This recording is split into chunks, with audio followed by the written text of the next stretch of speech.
Another round, Pierre Poilievre versus Mark Carney in question period. Let's take a look. Oral questions, questions orales. The Honourable Leader of the Opposition.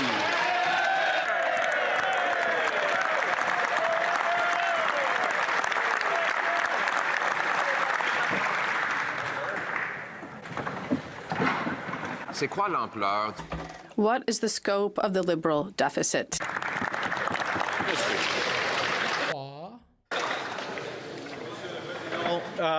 Mr. Speaker, first, I would like to welcome the new pages here in Parliament.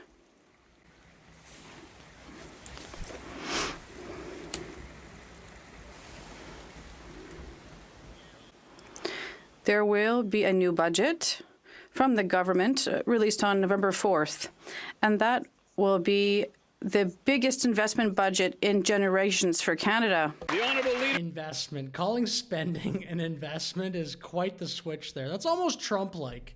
And I'm like a big Trump guy. I love it. But Trump would frame something like that. I almost think it's kind of effective, to be honest. The Opposition.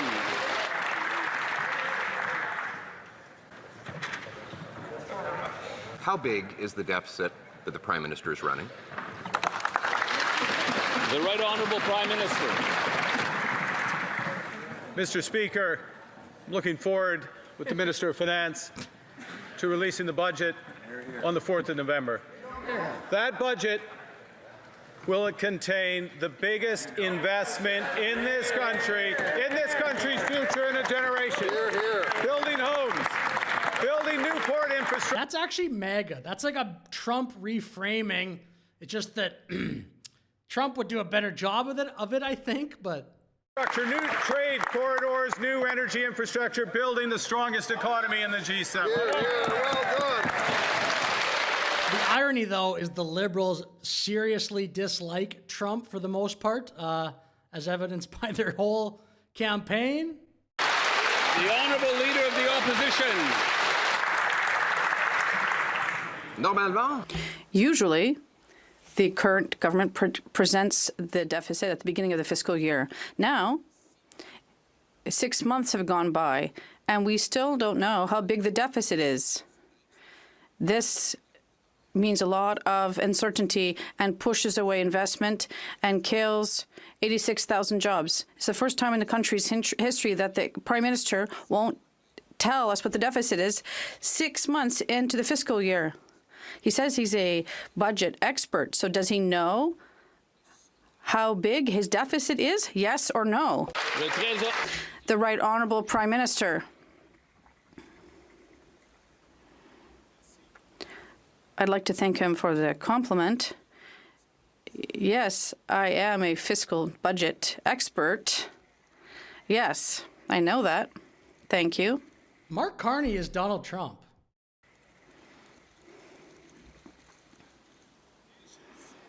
And I know that the current economic context here in Canada, and what's causing uncertainty is a trade war.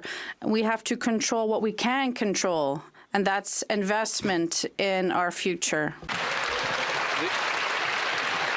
Again, but the difference is Trump in USA also has results to back it up. So far, things have not gotten better in Canada since Carney took over from the Liberals. The Honourable Leader of the Opposition. Took over from Trudeau. Well, surely, if he was such an expert, he would know the size of his own deficit. It's now halfway through the fiscal year. 6 months have gone by, and he has announced $40 billion of additional spending. Deficits drive up inflation, grocery prices, housing costs, and interest rates. They drive out investment from our country and uncertainty that destabilizes our economy. That's why every other Prime Minister in Canadian history has announced the deficit at the beginning of the fiscal year. We're 6 months in. Does he even know the size of his own deficit? The Right Honourable Prime Minister. Mr. Speaker, I know many things. I know many. Look, he's Trump right now. Look at even his hand movements there.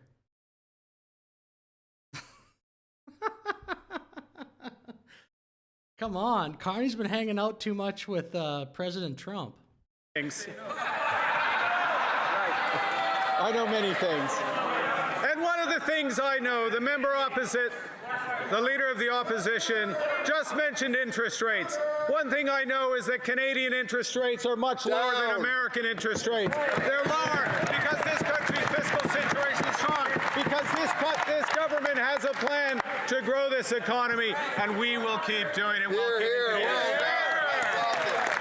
I think he actually might have been impersonating Trump there. I thought it was just a coincidence. The Honourable Leader of the Opposition. Mr. Speaker, the collapsing economy is bringing down interest rates, but the financial expert doesn't even know what his own deficit is. Bragging about low interest rates, that's like nothing. That's just the way the business cycle is. And it certainly can be a sign, which it probably is right now in Canada, that it's a weak economy. I don't know if you should, like, that low interest rates is not like a braggable thing. But another financial expert spoke yesterday. The parliamentary budget officer said the deficit will absolutely be higher because of additional spending. He said he doesn't know what the government's fiscal anchors are because they do not exist. He says the labor market sucks and wages are not going up. These are quotes. Is this why Liberal members on the committee who heard those truth bombs threatened that the Prime Minister would fire the parliamentary budget officer after 166 days? But that's what matters, wage growth. Wage growth means way more than just what the interest rates are in the current cycle. The Right Honourable Prime Minister. I don't recognize that, Mr. Speaker. I don't recognize that characterization. I just appointed the parliamentary budget officer, and this government does have fiscal anchors. This government has fiscal anchors. We are going to spend less so the country can invest more. We are going to balance the operational budget in 3 years. We are going to have a declining level of debt, and we're going to do all of that because we're building the strongest economy in the G7 for Canadian families. That it wasn't a terrible answer. It's just, again, the framing of, oh, these are investments. This is not spending. And I do not think that in 3 years there will be like a lowering level of debt or whatever. The budget will be balanced, whatever even he said word for word there. We've been hearing that from Liberals for a while.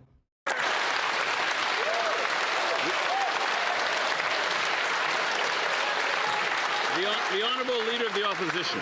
And the Prime Minister made the appointment of the parliamentary budget officer temporary so that he could hold a sword over his head and threaten him if he speaks the truth about the financial mess the Prime Minister has made. That's what you remember? You know, to a government that doesn't know how to count, there is nothing more terrifying than a man armed with a calculator. And this Prime Minister wants to silence the parliamentary budget officer from telling the truth about the fiscal mess that he has created under his watch.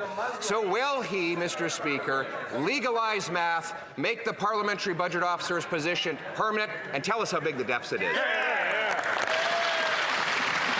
The Right Honourable Prime Minister.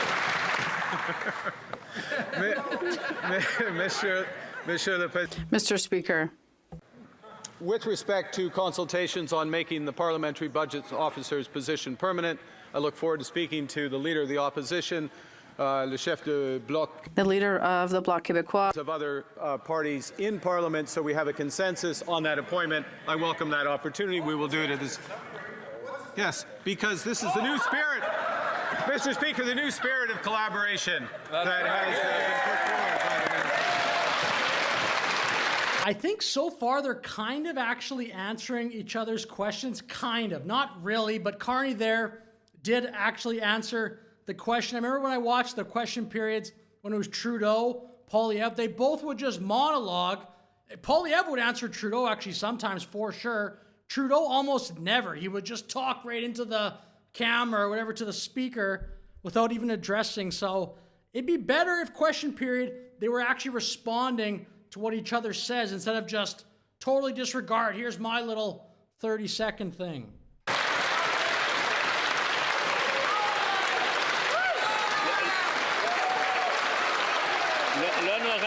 The Honourable Member